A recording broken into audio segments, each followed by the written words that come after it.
اعوذ باللہ من الشیطان الرجیم، بسم اللہ الرحمن الرحیم۔ ناظرین، آج ایک آیت آپ کو بتانی ہے، مختصر سی، اور جو وہ آیت ایسی ہے کسی کی سچائی کو پرکھنے کے لیے، کسی کے دعوے کو پرکھنے کے لیے وہ اللہ تعالیٰ نے ایک معیار مقرر کیا ہے۔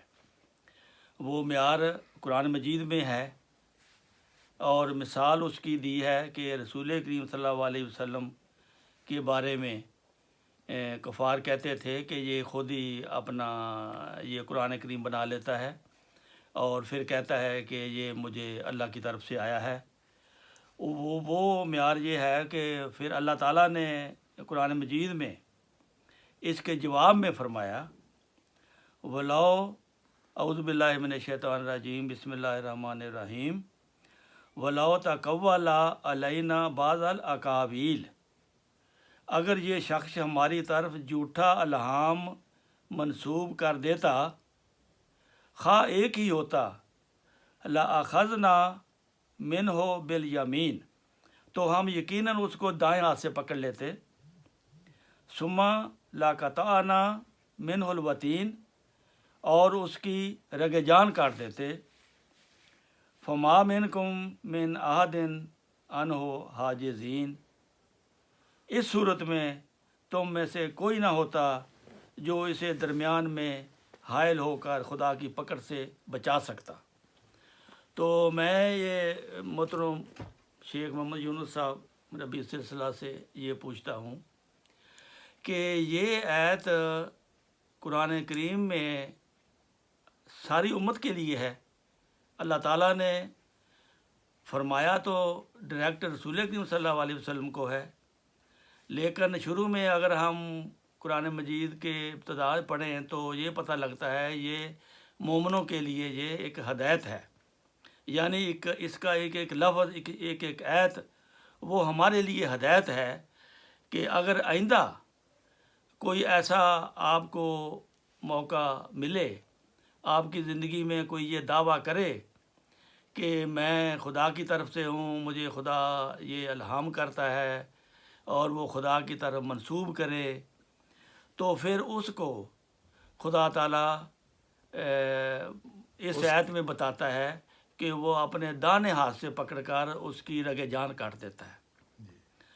تو اس کے لیے تو پھر جو حضرت مرزا غلام احمد قادیانی ہے، انہوں نے تو اپنے بے شمار الہام، بلکہ ایک کتابی شکل میں تذکرہ کے نام سے تذکرہ کے نام سے، اور بڑی موٹی کتاب ہے، اور اس میں ہزاروں الہام لکھے ہوئے ہیں جن کے بارے میں لکھا ہے کہ یہ مجھے آج رات یہ الہام ہوا، مجھے آج رات یہ وحی ہوئی، مجھے یہ خدا نے بتایا، مجھے وہ خدا نے بتایا۔ تو اس کے لیے اگر یہ معیار ہے قرآن کریم میں، جب اللہ تعالیٰ فرما دیتا ہے کہ اگر کوئی جھوٹا الہام ہماری طرف منسوب کرے تو میں اس کی رگ جان کاٹ دیتا ہوں، تو اگر جو مخالف ہے، جو احمدی نہیں ہے، مرزا صاحب کو نہیں مانتے، وہ یہ ذرا اپنے دل میں یہ سوچ لے کہ یار اگر یہ مرزا صاحب نے اتنے الہام گڑھ کے رسول اللہ تعالیٰ کی طرف منسوب کیے ہیں، تو اللہ تعالیٰ نے تو اس کی رگ جان کو نہیں کاٹا۔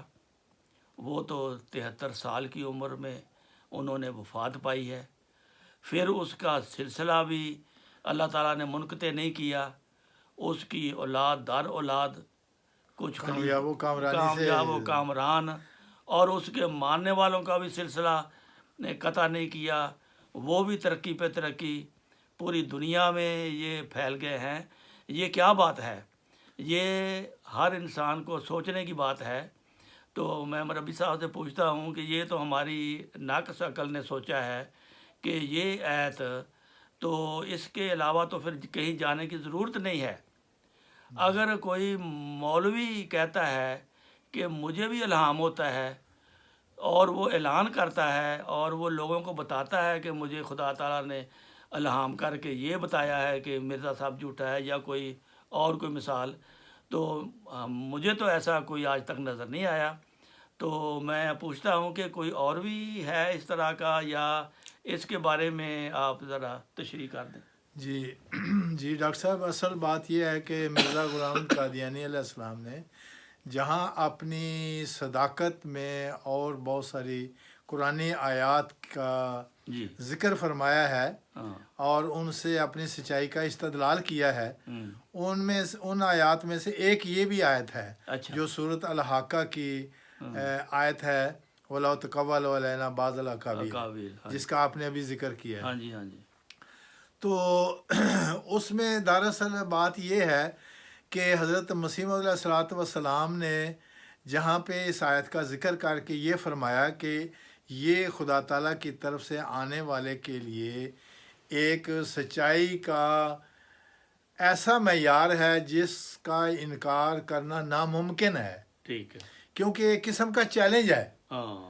جب حضرت مسیح موعود علیہ الصلوۃ والسلام نے اس کے اوپر بات کی تو آپ نے ساتھ ہی قرآن کریم کی ایک دوسری آیت بھی پیش فرمائی. آپ نے فرمایا کہ فَقَدْ لَبِثْتُ فِيكُمْ عُمْرًا مِنْ قَبْلِهِ أَفَلَا تَعْقِلُونَ، کہ حضرت محمد رسول اللہ صلی اللہ علیہ وسلم جب بچپن میں جوان ان کے درمیان میں ہوئے، انہوں نے آپ کو صادق امین کا جوانی کی عمر میں ہی لقب دے دیا، جبکہ ابھی اسلام قرآن کا نزول شروع بھی نہیں ہوا تھا. آپ کو صادق اور امین جانتے تھے. جھوٹ کا آپ پہ اوپر کبھی کسی نے بھول کے بھی الزام نہیں لگایا تھا. شرافت آپ کی مشہور تھی. پھر یہ ہے کہ مختلف فریقین کے جھگڑوں کو طے کرنا یہ آپ کا کام تھا.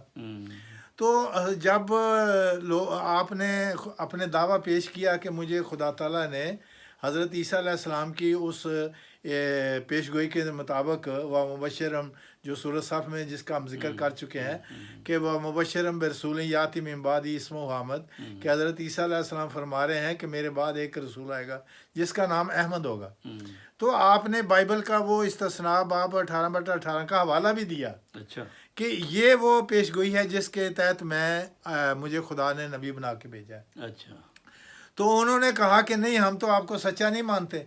تو انہوں نے کہا کہ بھئی جھوٹ سچ کی جو بات ہوتی ہے وہ اچانک نہیں ہوتی، وہ اپنے بچپن سے، میری اب عمر 40 سال ہو چکی ہے. حضرت رسول پاک صلی اللہ علیہ وسلم نے فرمایا مشرکین کو، مکہ کو، کہ بھئی میری تو 40 سال عمر ہو چکی ہے، بتاؤ مجھے آپ نے کبھی جھوٹ بولتے دیکھا؟ فَقَدْ لَبِثْتُ فِيكُمْ عُمْرًا مِنْ قَبْلِهِ، کہ میں نے آپ کے عمر کا ایک خاص حصہ گزارا ہے، تو آپ نے کبھی مجھے جھوٹ بولتے دیکھا؟ تو انہوں نے کہا نہیں. تو یہی وجہ تھی کہ جب اللہ تعالیٰ نے آپ کو کہا کہ آپ کو اس زمانے کا نبی بنا کے بھیجا گیا ہے، آپ ان کو ایک خدا کا بتائیں اور بتوں کی جو پوجا ہے وہ چھوڑیں. اور تو آپ نے پہاڑ کے اوپر چڑھ کر اونچی آواز میں تمام لوگوں کو بلایا کہ بھی آؤ، خدا نے مجھے نبی بنایا ہے اور مجھے سچا الہام ہوا ہے، قرآن میرے اوپر اللہ تعالیٰ نے اتارا ہے، اقرا بسم ربک الذی خلق. تو ان لوگوں نے یہ آگے سے کہا کہ ہم تو آپ کو نہیں مانتے، یہ تو آپ نے اپنی طرف سے بنا لیا ہے.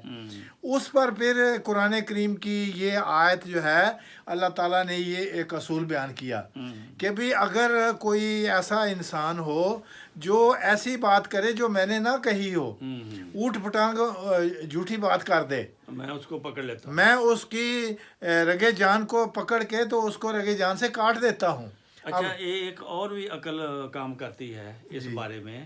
جی یہ رسول کریم کے بعد، اس آیت کے بعد جی کتنے جھوٹے نبیوں نے دعویٰ کیا ہے، بہت ساروں نے کیا ہے، بالکل، لیکن ان کا نام و نشان نہیں ملتا.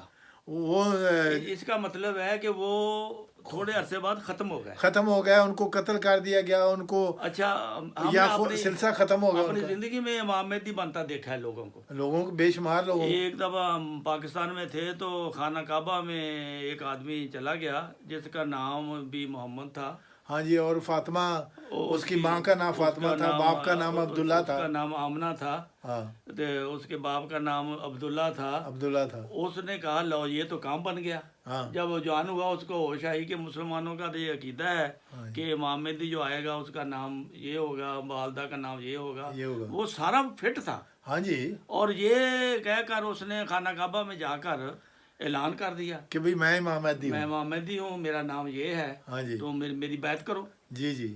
تو حکومت وقت نے اس کو مروا دیا. حکومت وقت نے مروا دیا، بلکہ پاکستان سے فوج گئی تھی فوج اس کے لیے منگوائی گئی. اور اس کو ماننے والے بھی بڑے ہو گئے تھے. اور آپ کو شاید یاد ہو وہ اس کا محاصرہ 10 دن تک ہاں. حرم کا محاصرہ رہا. میرا خیال ہے کہ وہ اس کے جو تھے نا ساتھی، ہاں وہ اس کی پروٹیکشن کے لیے آئے تھے. پروٹیکشن کے لیے آئے تھے. ان کے پاس اسلحہ بھی تھا. ہاں جی اور پھر وہ پاکستانی فوج نے جا کے اندر سے ان کو نکالا تھا. ہاں جی. تو پھر ان کو سب کو ختم لیکن چونکہ اس کو خدا کی طرف سے نہیں بنایا گیا تھا، نہیں بنایا گیا. اس لیے وہ ہلاک ہوا. اس کے علاوہ کئی یہ ایک ایسی مثال ہے ہاں کہ جو دنیا میں ایک ایسی جگہ پہ ہوئی ہے جہاں کے وہ قرآن کا نزول جس جگہ پہ ہوا ہے، وہی اس نے دعوت محمد رسول اللہ علیہ وسلم کا وہ جائے پیدائش ہے، ہاں اور اسی جگہ پہ اس شخص نے امام مہدی ہونے کا دعویٰ کر دیا. دعویٰ کر تو دیا. چونکہ وہ جھوٹا تھا ہاں تو اس لیے اللہ تعالیٰ نے اسی وقت اس کو مارنے کا فیصلہ کر لیا، اور اس کے مارنے کے اسباب ادھر ادھر سے فوج بلا کے اس کو مروا دیا گیا. مروا دیا گیا. تو اب یہ بتائیں کہ وہ پھر جو رسول پاک صلی اللہ علیہ وسلم نے فرمایا تھا اِنَّ لِمَہْدِینَ آیَاتَینِ، کہ جو ہمارا مہدی ہوگا اس کا جب آئے گا تو اس کو سورج چاند کو رمضان کے مہینے میں اس کی سچائی کے لیے گرہن بھی لگے گا. گرہن لگے گا. وہ گرہن بھی لگ گیا، وہ گرہن لگ گیا. اس کے زمین پر تعاون بھی پڑا، ہاں. اور زمین پر بار بار زلزلے بھی آئے، بے شمار مخلوق ماری گئی. اس کی اتنی سچائیاں، اتنی گواہیاں اللہ تعالیٰ نے اس کی سچائی کے لیے دے دیں. تو اب ہٹ درمی سے اس کو نہ ماننا، یہ تو پھر اس نے یہ ظلم کہا بھی ہے اور کہ- بدقسمتی بھی کہ ہے. خدا نے مجھے بتایا ہے کہ میرا سلسلہ بڑھے گا، پھولے گا، کوئی نہیں جو اس کو اور مٹا بادشاہ سکے. تیرے کپڑوں سے برکت ڈھونڈیں بادشاہ گے، تیرے کپڑوں سے برکت ڈھونڈیں گے، یہ دنیا کے کناروں تک اس کی شہرت پائے گا. تو یہ سب باتیں ہیں جو اللہ تعالیٰ کی طرف سے منسوب کی گئی ہیں، اللہ تعالیٰ کی طرف سے، تو اور پوری ہو گئی ہیں. تو اس لیے بہت ہی سوچنے کا مقام ہے. جس تک بھی یہ آواز پہنچتی ہے، اگر وہ انکار کرتا ہے کہ پھر وہ خود اس کا ذمہ دار ہے، خود اس نے پھر اللہ تعالیٰ کو جواب دینا ہے. جواب دینا ہے. السلام علیکم ورحمۃ اللہ وبرکاتہ.